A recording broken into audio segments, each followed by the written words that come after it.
Anda tengah mendengarkan KBR, radio berjaringan yang berpredikat terverifikasi oleh Dewan Pers. Saatnya Anda dengarkan Ruang Publik KBR yang dipersembahkan oleh NLR Indonesia. Selamat pagi, kita berjumpa lagi di Ruang Publik KBR. Ada saya Ines Nirmala yang menemani Anda di hari Senin 31 Mei 2021 ini. Dan siaran Ruang Publik dipersembahkan oleh NLR Indonesia. Untuk tema pagi hari ini yang kita bahas adalah geliat pemberantasan kusta dan pembangunan inklusif disabilitas di tengah pandemi. Inilah yang kita bahas sampai pukul 10 waktu Indonesia Barat nanti ya. Indonesia masih belum bebas kusta dan bahkan Indonesia termasuk negara dengan peringkat ketiga total kasus kusta terbesar di seluruh dunia. Dan pemerintah juga menargetkan untuk memberantas kusta secara menyeluruh di Indonesia pada 2020 lalu. Tapi nyatanya penularan kusta masih terjadi dan angka temuan kasus barunya masih stagnan sejak 10 tahun terakhir.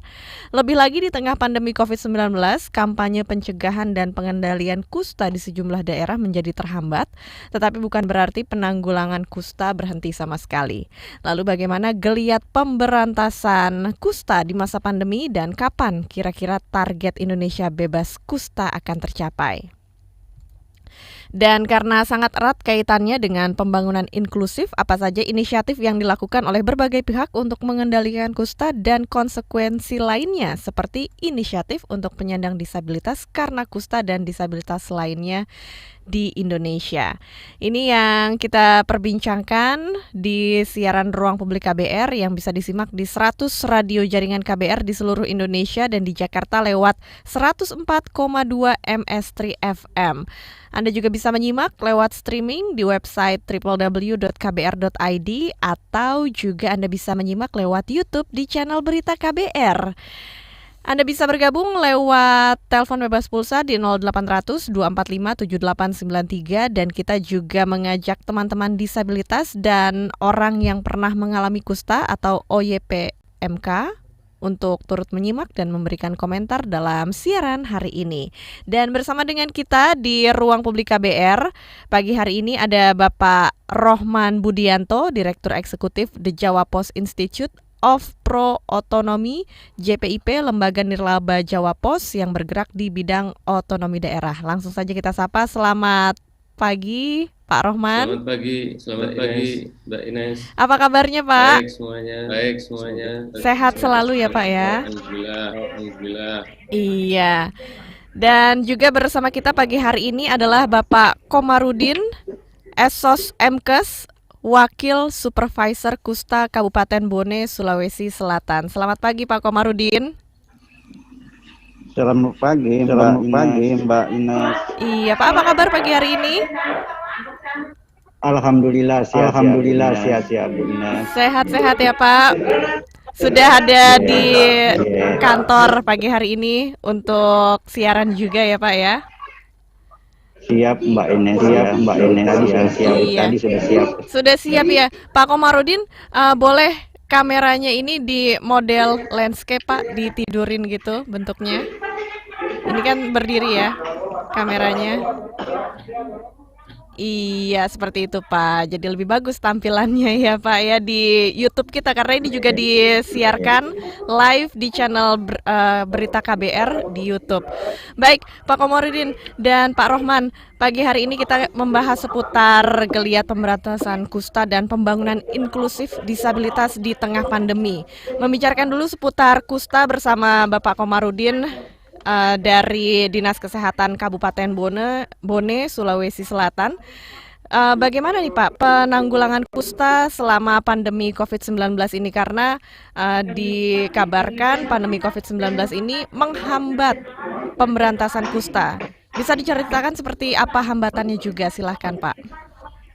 Baik Mbak Ines, jadi pada pertengahan bulan Maret 2020 WHO mengumumkan pandemi COVID-19 yang disusul dengan surat edaran kesehatan bahwa kegiatan yang mengumpulkan dilarang atau ditunda. Pada saat itu kami sedang melaksanakan pemberian obat pencegahan kusta atau kemoprofilaksi.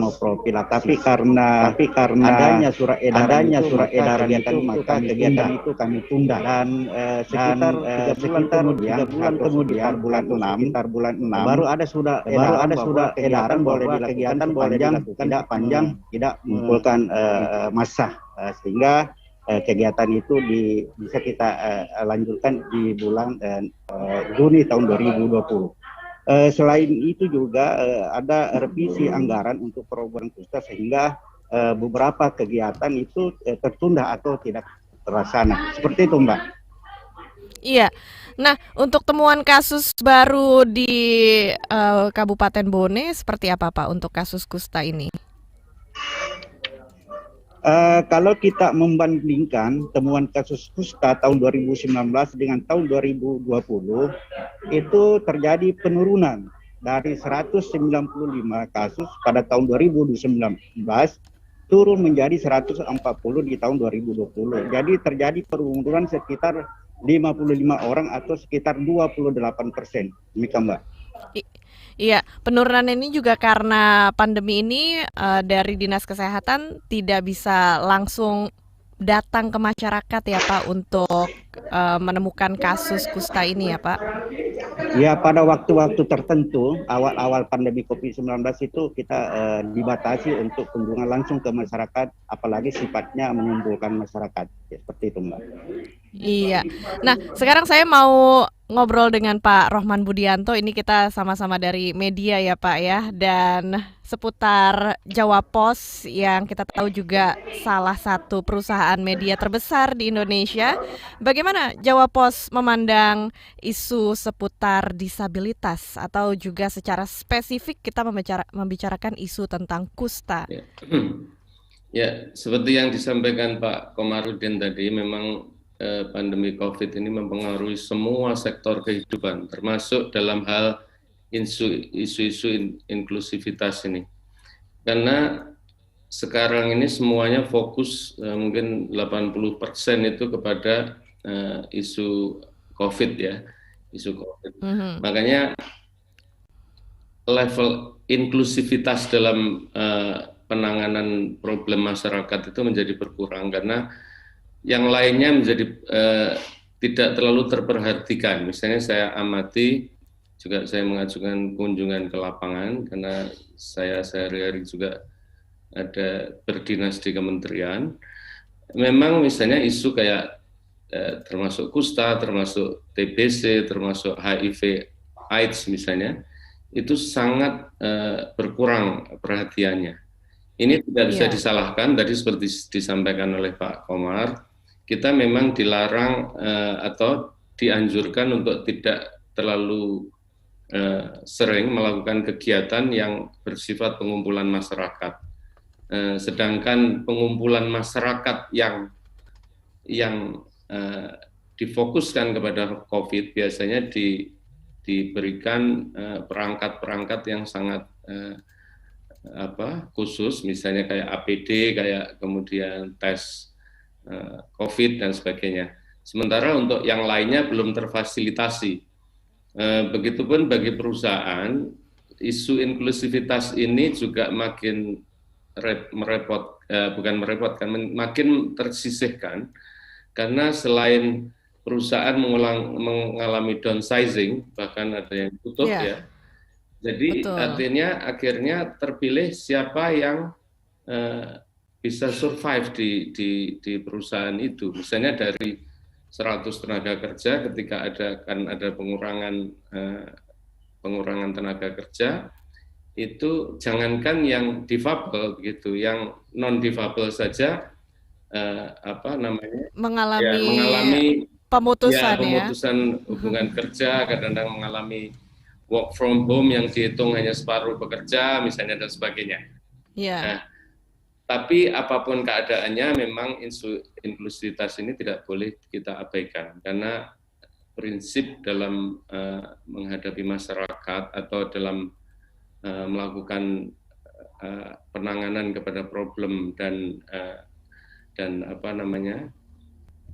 hal-hal yang menyangkut isu kemasyarakatan itu, kita harus memang tidak boleh mengesampingkan siapapun di situ. Dan di Jawa Pos sendiri, isu inklusivitas ini memang tidak pernah spesifik menjadi kampanye yang ditonjolkan begitu, tapi secara intrinsik sejak jauh sebelum misalnya Undang-Undang Disabilitas itu disahkan, kami sudah tidak mendiskriminasi teman-teman yang difabel dalam rekrutmen tenaga kerja.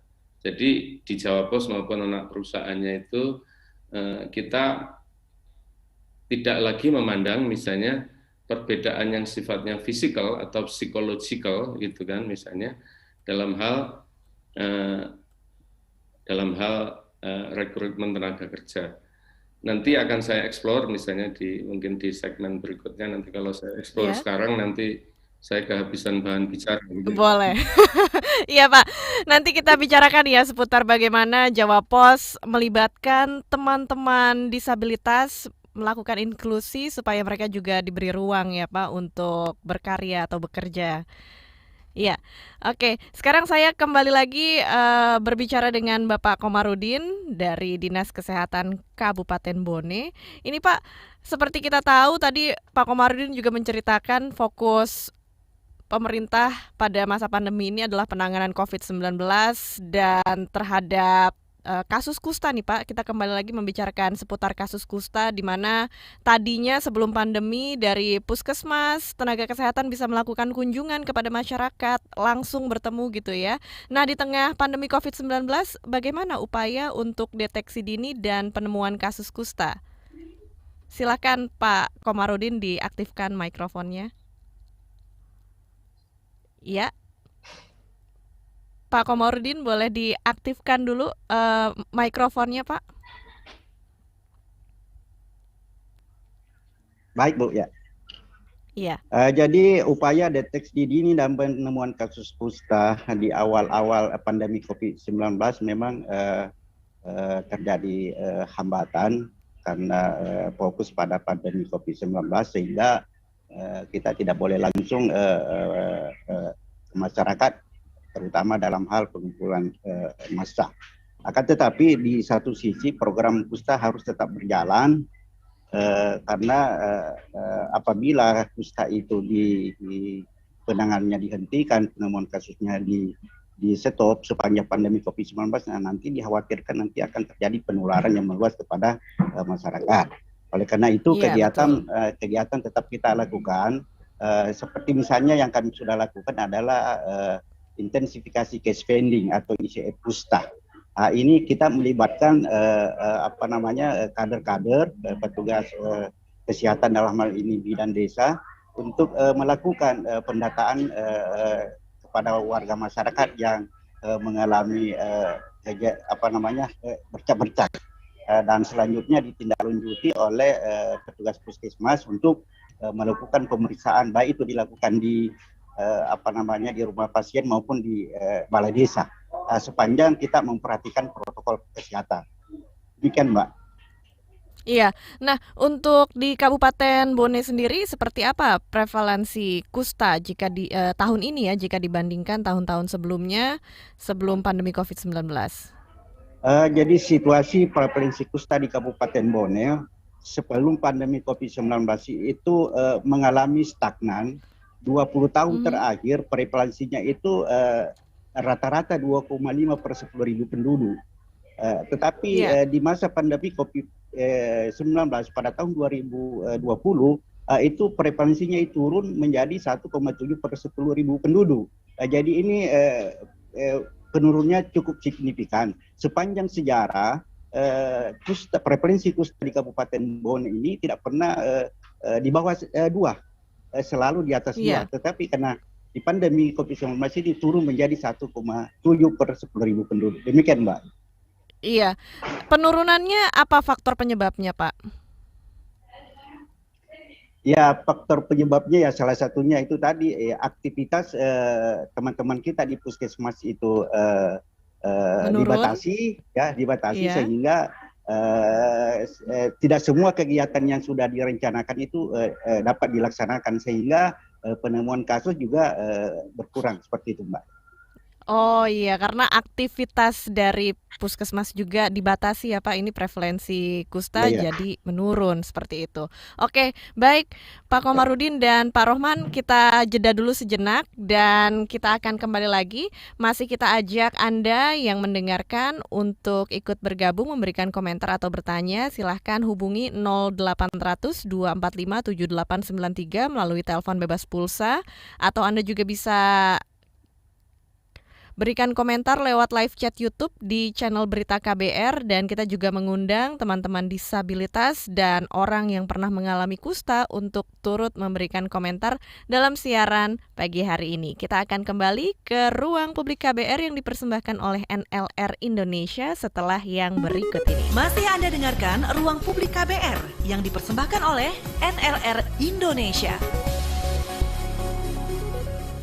Dika, tiap minggu kamu masih aktif keliling buat ngajarin anak jalanan yang nggak bisa sekolah? Masih dong, Van. Nggak banyak loh orang yang mau nolong orang lain tanpa pamrih kayak kamu. Makanya aku mau banget kamu daftar dan ikutan 1 Indonesia Awards ke-12. Siapa tahu kamu penerima apresiasi berikutnya. Sebagai bentuk apresiasi untuk generasi muda yang memberikan manfaat bagi masyarakat, baik di bidang kesehatan, pendidikan, lingkungan, kewirausahaan, dan teknologi, serta satu kategori kelompok yang mewakili bidang tersebut, Astra kembali menghadirkan 1 Indonesia Awards yang ke-12 tahun 2021. Pada tahun ini, Astra juga kembali memberikan tambahan kategori khusus kepada pejuang tanpa pamrih di masa pandemi COVID-19. Segera daftar 1 Indonesia Awards ke-12 mulai tanggal 2 Maret sampai dengan 2 Agustus 2021. Ingat, setiap penerima apresiasi tingkat nasional akan mendapat dana bantuan kegiatan 60 juta rupiah serta pembinaan kegiatan. Info lengkapnya cek di www.1-indonesia.com.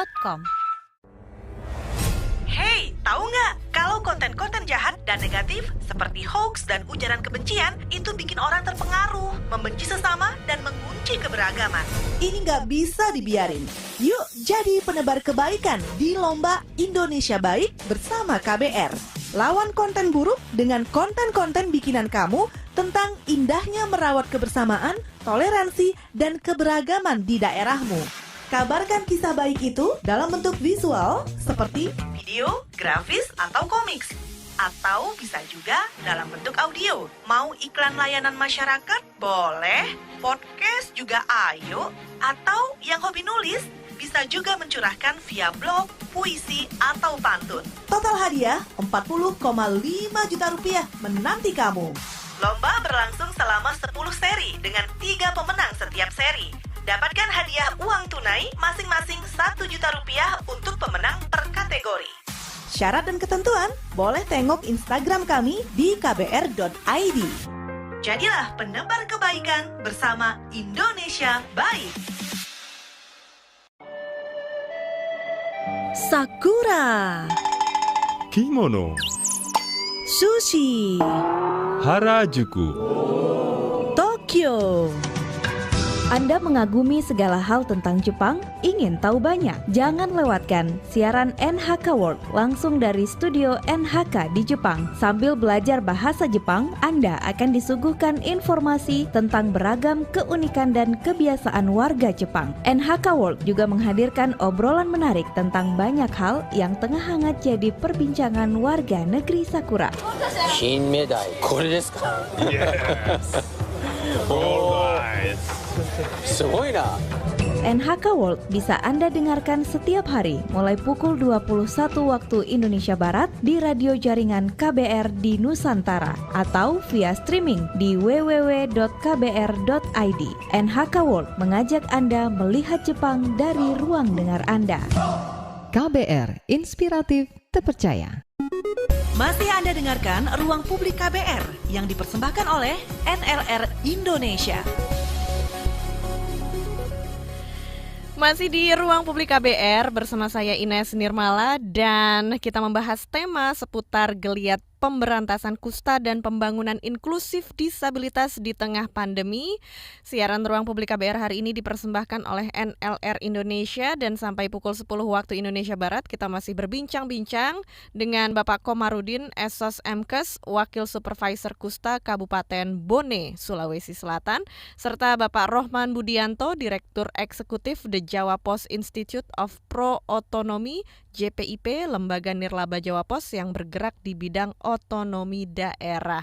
Baik, tadi kita sudah membicarakan seperti apa situasi kusta di Kabupaten Bone, Sulawesi Selatan, dan juga untuk pagi hari ini sudah ada pendengar kita yang bergabung lewat telepon. Langsung saja ya Pak Rohman dan Pak Komarudin, kita angkat telepon dari Tri di Jakarta.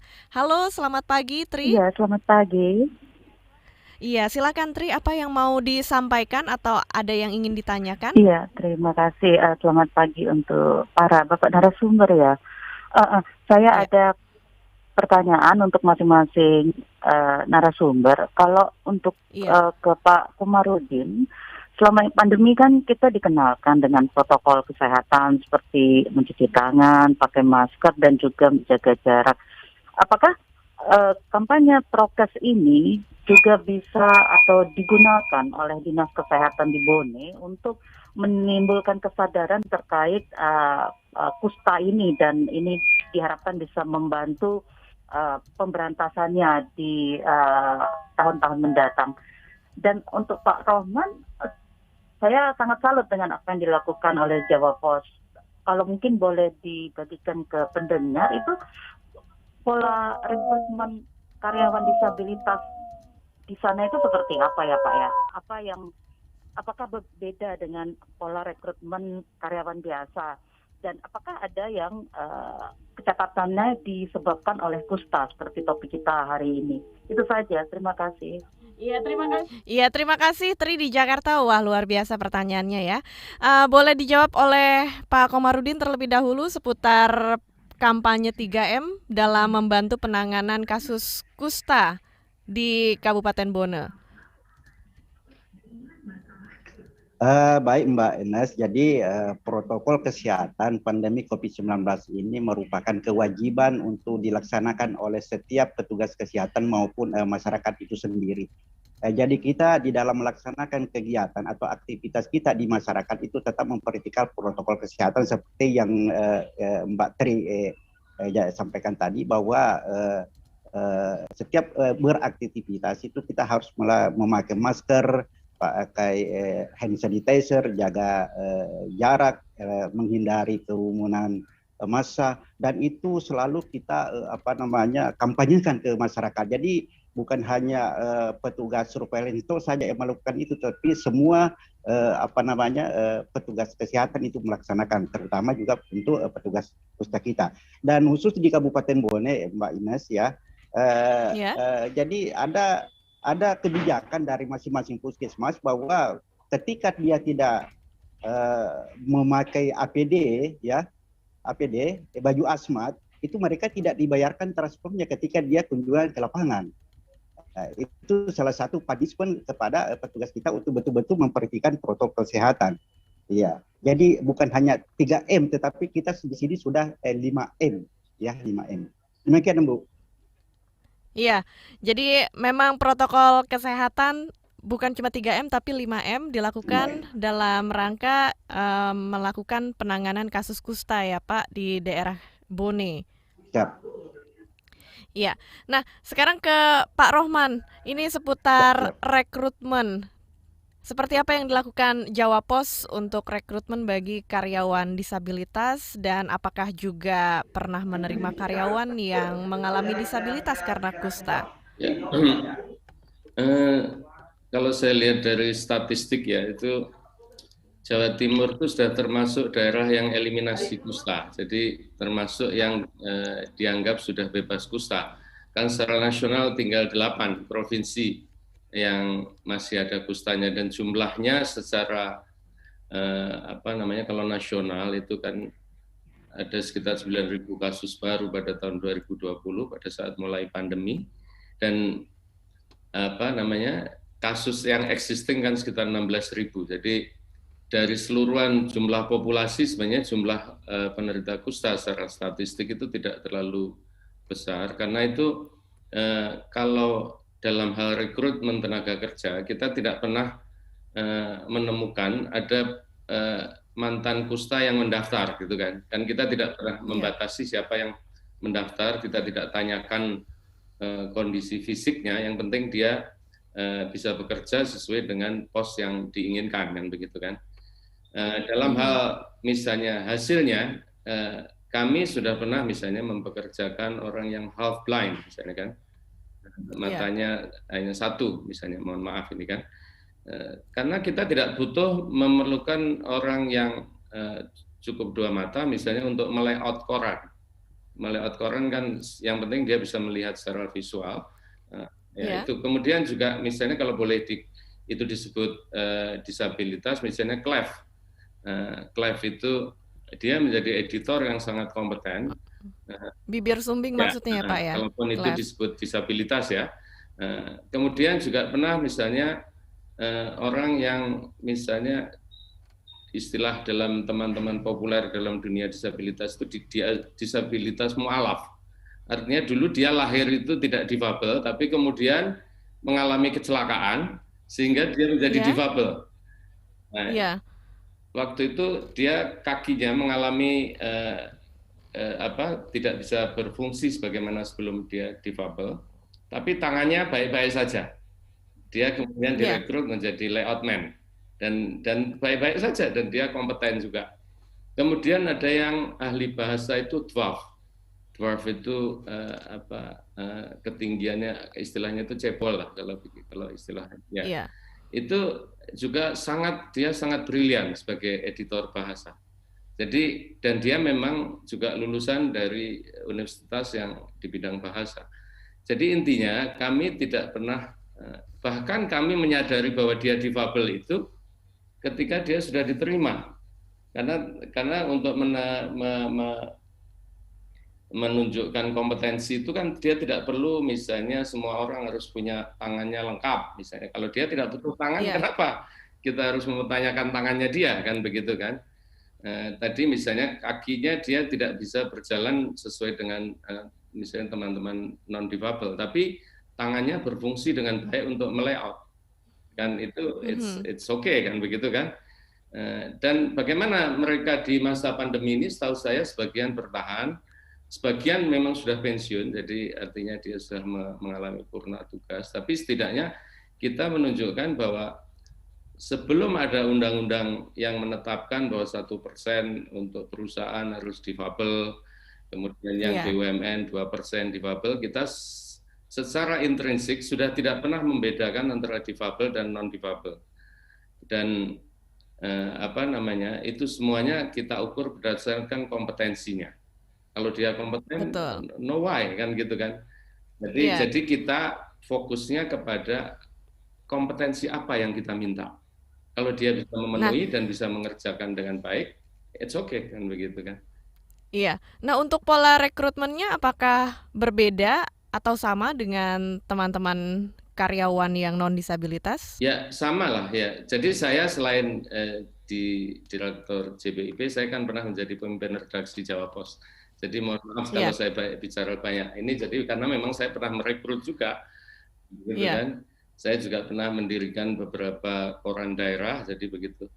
Kami memang inklusivitas itu tidak hanya difabel, kita memang sudah intrinsikan, misalnya kalau agama begitu kita tidak pernah memperhitungkan, kemudian juga etnis itu sangat beragam di Jawa Pos, kemudian juga tentang disabilitas ini memang tidak ada afirmasi, karena kita tidak pernah membedakan kelompok difabel. Afirmasi itu kan khusus untuk difabel akan direkrut dengan cara begini, tidak. Jadi kita pengumumannya satu, siapapun yang mempunyai kualifikasi bahasa, layout, kemudian jurnalis atau pemasaran misalnya, silakan aja mendaftar. Nanti kita uji kompetensinya di situ, kan begitu. Iya. Yang penting kemampuan dan juga kompetensinya ya Pak, yang sesuai dengan lowongan pekerjaan yang dibuka seperti itu. Kami memang belum pernah menerima atau mendapat orang yang mendaftarkan dari teman yang mantan kusta begitu. Karena penderita kusta ini kan memang sangat sedikit sekali dan biasanya ada di daerah yang sangat secara higienis itu sangat kurang, sehingga mereka kadang-kadang akses pendidikan atau apa itu juga tidak mungkin saja tidak bisa cocok dengan apa yang dibutuhkan dalam sebagai karyawan Jawa Pos begitu. Dan jadi saya pikir bukan karena tidak, dan selain itu juga biasanya kusta itu adalah sangat spesifik. Saya dalam yang pernah ditangani oleh JPIP itu misalnya kita melakukan penelitian ke daerah-daerah begitu. Juga kita mengadakan pernah menjadi juri, juga pernah menyelenggarakan inovasi untuk pelayanan publik. Itu sebagian ada daerah-daerah seperti Bone tadi yang khusus menangani kusta karena prevalensi di daerahnya cukup besar, dan syukurlah dalam proses itu kemudian kan makin lama makin sedikit karena orang kusta itu penularannya mirip dengan COVID, yaitu dengan ludah, dengan dahak, dengan droplet ketika kita bernafas begitu. Tapi kondisi fisik mereka kan lebih kentara daripada orang COVID. Misalnya jarinya tidak ada. Makanya penanganannya saya pikir lebih mudah identifikasinya karena untuk menempatkan mereka secara aman dan tidak menulari juga. Oke, saya pikir di situ. Ya, baik. Ya, kita akan lanjutkan lagi perbincangan kita seputar geliat pemberantasan kusta, dan nanti Pak Komarudin dari Dinas Kesehatan Kabupaten Bone juga bisa menceritakan program kerja apa saja yang dilakukan untuk pemberantasan kusta, terlebih lagi di tengah pandemi COVID-19. Kita akan lanjutkan ke Ruang Publik KBR setelah jeda yang berikut ini. Masih Anda dengarkan Ruang Publik KBR yang dipersembahkan oleh NLR Indonesia.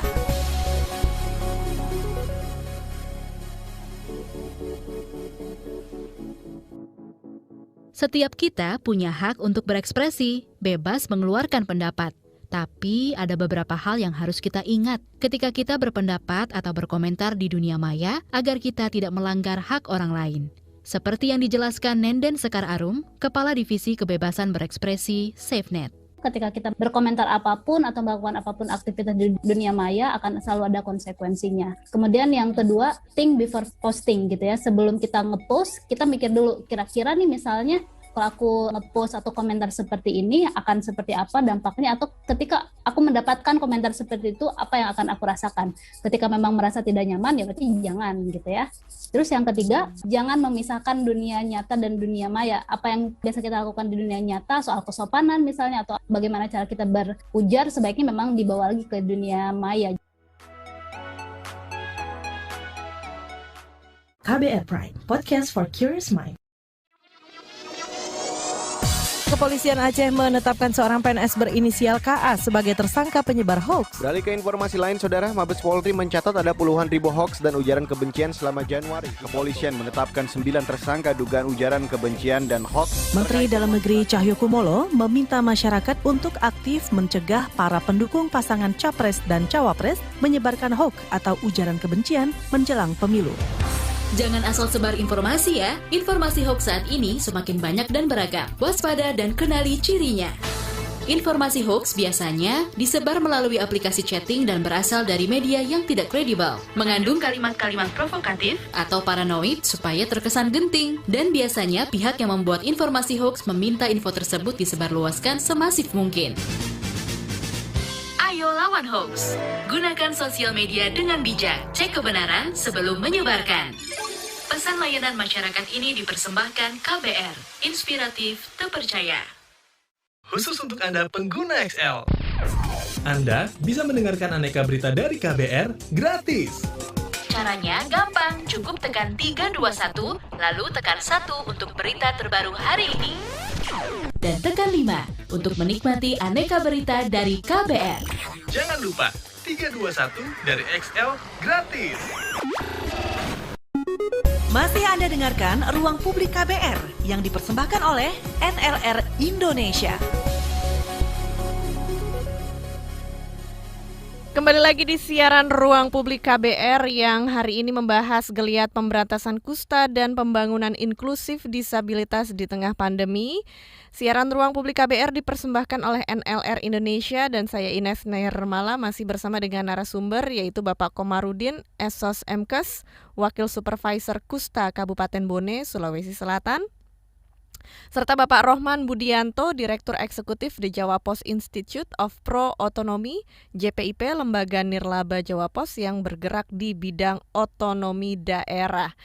Baik, Pak Komarudin, ini kembali lagi kita membicarakan seputar pemberantasan kusta, seperti apa program yang dilakukan sebagai upaya untuk memberantas kusta terlebih lagi di masa pandemi COVID-19.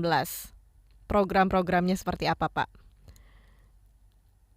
Iya, Pak Komarudin boleh diaktifkan dulu ya mikrofonnya. Baik Mbak. Baik Mbak, jadi program-program kerja yang sudah kami susun bersama teman-teman Puskesmas adalah pertama pemberian obat pencegahan kusta atau kemoprofilaksis. Lalu kemudian pemeriksaan kontak penderita kusta baik yang sementara berobat maupun yang sudah RFT. Dan selanjutnya kita juga melakukan kegiatan survei atau pemeriksaan anak sekolah dan kampanye eliminasi kusta juga kita laksanakan di desa-desa.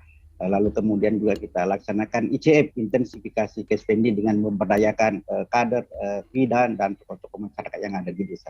Seperti itu Mbak. Iya, nah Pak Komarudin ini juga ada pertanyaan dari pendengar kita, Syahri.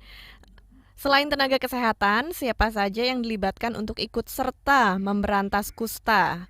Serta seperti apa?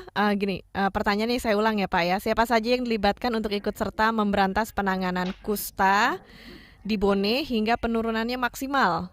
Selain tenaga kesehatan, siapa saja yang dilibatkan? Ya baik Mbak, jadi selain tenaga kesehatan, kita juga melibatkan kader. Ya kader yang ada di desa. Baik kader yang sudah terlatih kusta maupun yang tidak terlatih kusta. Tugas mereka adalah untuk melakukan pendata kelainan kulit. Jadi bukan hanya tanda-tanda kusta, tetapi adalah kelainan kulit. Dan hasil dari pendataan ini teman-teman kita di Puskesmas, penyuluhan di desa-desa maupun di sekolah-sekolah. Jadi bagaimana cara memberikan penyuluhan tentang kusta yang singkat, yang sesingkat-singkatnya. Ya, selain itu juga kita ajarkan kepada mereka yang mungkin pengetahuannya tidak terlalu baik begitu. Maka mereka hanya diajari untuk bagaimana dia memberikan testimoni ya pada kegiatan-kegiatan tertentu. Katakanlah misalnya ada pertemuan lintas sektor, ada pertemuan lintas program, itu kita undang untuk memberikan testimoni. Jadi selain petugas kesehatan, kita juga melibatkan kader juga oleh PMK. Demikian Bu. Kusta. Ya Pak. Nah, untuk tantangan dan hambatan di tengah pandemi ini, solusi yang dilakukan untuk kendala dalam memberantas kusta di daerah Kabupaten Bone seperti apa Pak? Ya, solusi yang kita lakukan untuk memberantas kusta di masa pandemi yaitu kami mengajak masyarakat untuk bersama-sama mencegah penyebaran COVID-19 dengan mematuhi protokol kesehatan. Karena dengan kita terbebas perekonomian kusta, baik upaya penemuan kasus dan upaya pencegahan cacat kusta tetap berjalan seperti biasanya. Jadi tidak ada perubahan di sini. Setiap penderita kusta yang diobati itu harus dilakukan pemeriksaan fungsi saraf untuk mencegah cacat. Tetapi yang terpenting adalah semangat dan kebersamaan dengan mengedepankan keselamatan bekerja dan ketepatan dalam bertindak. Dengan slogan orang Bone, ia tutu, ia salama, ia capa, ia cilaka. Yang artinya adalah siapa waspada, dia akan selamat, dan barang siapa yang lalai, dia akan celaka. Seperti itu Mbak. Oh, seperti itu ya Pak ya. Oke, baik. Pak Komar, ini juga ada komentar dari pendengar kita. Arinta Adiningtyas, apa saja yang sudah dilakukan oleh Dinas Kesehatan di Kabupaten Bone untuk mencegah perluasan penyakit kusta? Apakah harus ada gejala terlebih dahulu baru dilakukan tindakan? Seperti apa, Pak?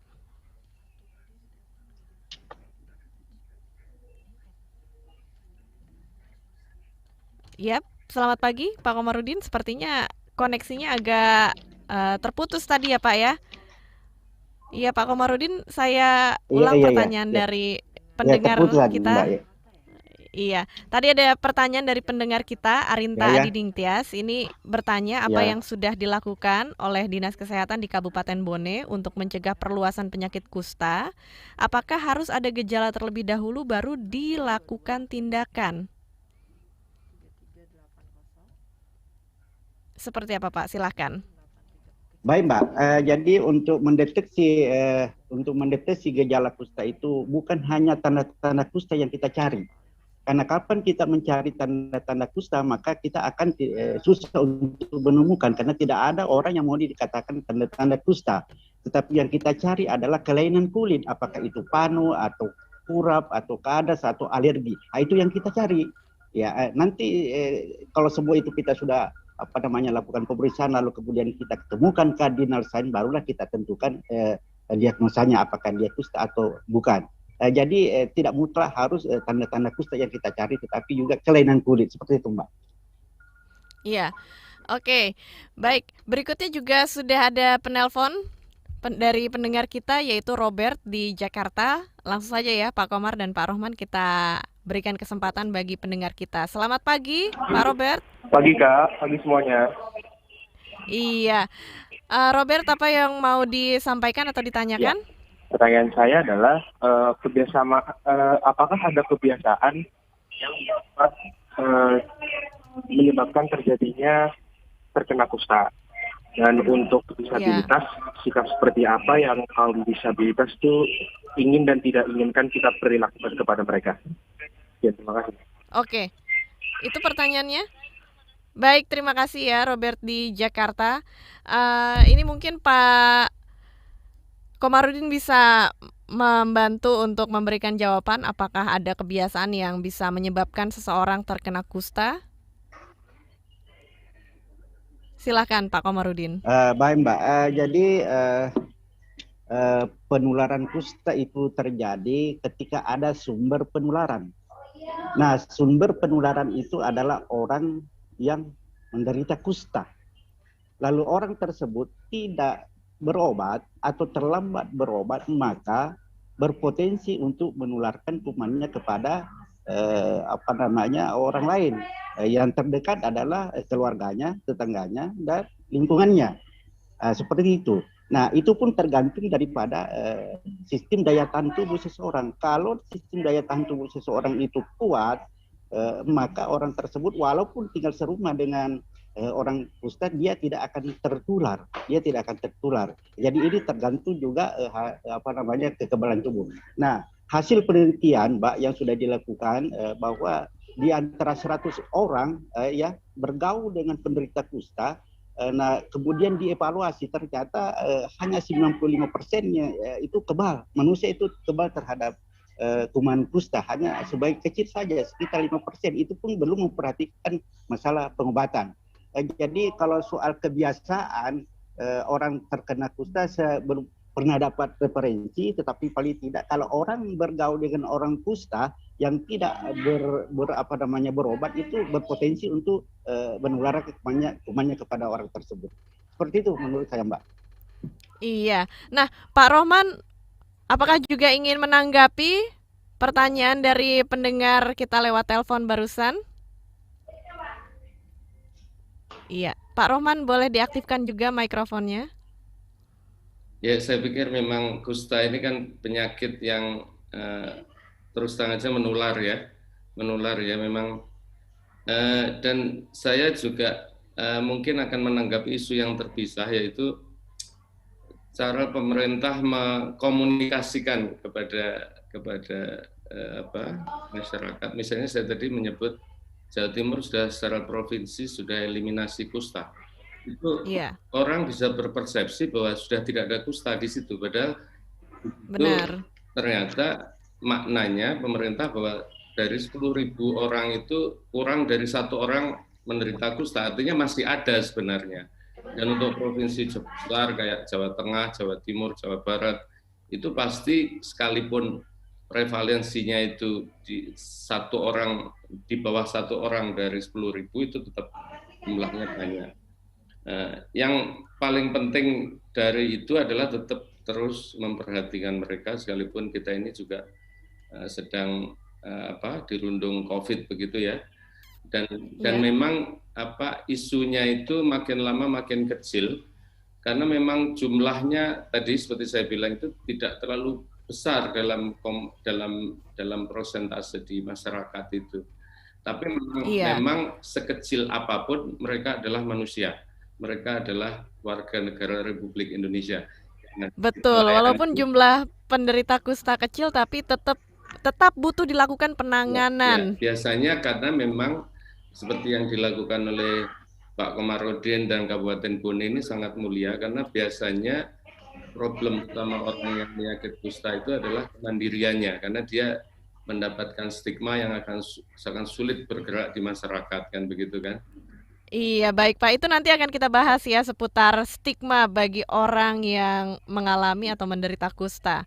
Oke, sekarang kita jeda dulu sejenak di siaran Ruang Publik KBR. Anda juga bisa ikut bergabung lewat telepon bebas pulsa di 0800 245 7893 atau Anda bisa memberikan komentar lewat live chat YouTube di channel Berita KBR atau WhatsApp di 0812 118 8181. Kita akan kembali lagi ke siaran Ruang Publik KBR yang dipersembahkan oleh NLR Indonesia.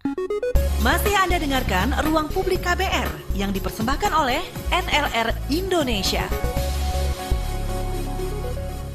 Dika, tiap minggu kamu masih aktif keliling buat ngajarin anak jalanan yang nggak bisa sekolah? Masih dong, Van. Nggak banyak loh orang yang mau nolong orang lain tanpa pamrih kayak kamu. Makanya aku mau banget kamu daftar dan ikutan 1 Indonesia Awards ke-12. Siapa tahu kamu penerima apresiasi berikutnya. Sebagai bentuk apresiasi untuk generasi muda yang memberikan manfaat bagi masyarakat, baik di bidang kesehatan, pendidikan, lingkungan, kewirausahaan, dan teknologi, serta 1 kategori kelompok yang mewakili bidang tersebut, Astra kembali menghadirkan 1 Indonesia Awards yang ke-12 tahun 2021. Pada tahun ini, Astra juga kembali memberikan tambahan kategori khusus kepada pejuang tanpa pamrih di masa pandemi COVID-19. Segera daftar 1 Indonesia Awards ke-12 mulai tanggal 2 Maret sampai dengan 2 Agustus 2021. Ingat, setiap penerima apresiasi tingkat nasional akan mendapat dana bantuan kegiatan 60 juta rupiah serta pembinaan kegiatan. Info lengkapnya cek di www.1-indonesia.com. Hey, tahu nggak? Kalau konten-konten jahat dan negatif seperti hoax dan ujaran kebencian itu bikin orang terpengaruh, membenci sesama, dan mengunci keberagaman. Ini nggak bisa dibiarin. Yuk jadi penebar kebaikan di Lomba Indonesia Baik bersama KBR. Lawan konten buruk dengan konten-konten bikinan kamu tentang indahnya merawat kebersamaan, toleransi, dan keberagaman di daerahmu. Kabarkan kisah baik itu dalam bentuk visual seperti video, grafis, atau komiks. Atau bisa juga dalam bentuk audio. Mau iklan layanan masyarakat? Boleh. Podcast juga ayo. Atau yang hobi nulis? Bisa juga mencurahkan via blog, puisi, atau pantun. Total hadiah 40,5 juta rupiah menanti kamu. Lomba berlangsung selama 10 seri dengan 3 pemenang setiap seri. Dapatkan hadiah uang tunai masing-masing 1 juta rupiah untuk pemenang per kategori. Syarat dan ketentuan boleh tengok Instagram kami di kbr.id. Jadilah penebar kebaikan bersama Indonesia Baik. Anda sering gelisah, tidak bisa tidur nyenyak, selalu merasa ada yang merasuki pikiran Anda.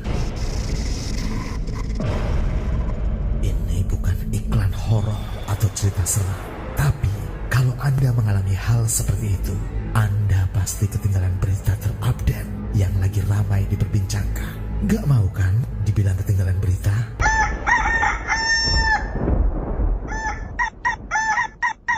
Makanya dengerin KBR Pagi, siaran pagi radio paling update, menghadirkan narasumber yang terpercaya dan kredibel. Banyak lagu-lagu dari zaman old sampai zaman now. Setiap hari Senin sampai dengan Jumat, mulai pukul 7 sampai 8 waktu Indonesia Barat. Bisa didengerin dari Aceh hingga Papua. Cukup 1 jam saja untuk membuat kamu tetap update. Woi, ayam siapa nih? Berisik, saya mau dengerin KBR Pagi. Masih Anda dengarkan Ruang Publik KBR yang dipersembahkan oleh NLR Indonesia. Sekarang kita sudah masuk ke bagian terakhir siaran Ruang Publik KBR. Masih bersama saya Ines Nirmala dan juga narasumber kita Bapak Komarudin, Wakil Supervisor Kusta Kabupaten Bone, Sulawesi Selatan, serta Bapak Rohman Budianto, Direktur Eksekutif The Jawa Post Institute of Pro Otonomi JPIP, Lembaga Nirlaba Jawa Post yang bergerak di bidang otonomi daerah. Dan pagi hari ini siaran kita juga masih membicarakan seputar geliat pemberantasan kusta dan pembangunan inklusif disabilitas di tengah pandemi. Seperti yang kita tahu, penyakit kusta ini juga dapat menyebabkan disabilitas, dan ini yang terjadi di masyarakat adalah adanya stigma bagi orang-orang yang mengalami disabilitas. Seputar isu disabilitas ini saya mau berbincang dengan Bapak Komarudin dulu nih dari Dinas Kesehatan Kabupaten Bone. Apa yang dapat dilakukan Pak untuk orang yang pernah mengalami kusta dan kemudian mengalami disabilitas supaya mereka mampu berperan aktif dan kualitas hidupnya lebih baik? Baik Mbak, jadi kusta itu ditakuti bukan karena penyakitnya tetapi karena cacatnya. Oleh karena itu, setiap pasien penderita kusta atau OYPMK harus mengetahui cara untuk mencegah kecacatan. Dan harus juga tahu bagaimana dia merawat dirinya sesuai dengan cacat yang dialaminya. Selain itu juga kita harus memberdayakan OYPMK. Katakanlah misalnya yang saya sudah sampaikan tadi, mereka itu dilatih untuk berbicara, untuk penyuluhan kepada masyarakat, dan minimal dia bisa melakukan testimoni. Lalu kemudian mereka itu juga dilatih untuk mendaur ulang barang-barang bekas untuk jadi barang produktif. Misalnya katakanlah misalnya mendaur ulang tempat-tempat minuman, ya, air gelas itu, yang teh gelas itu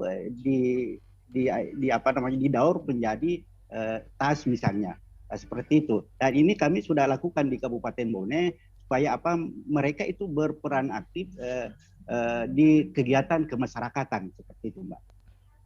Iya.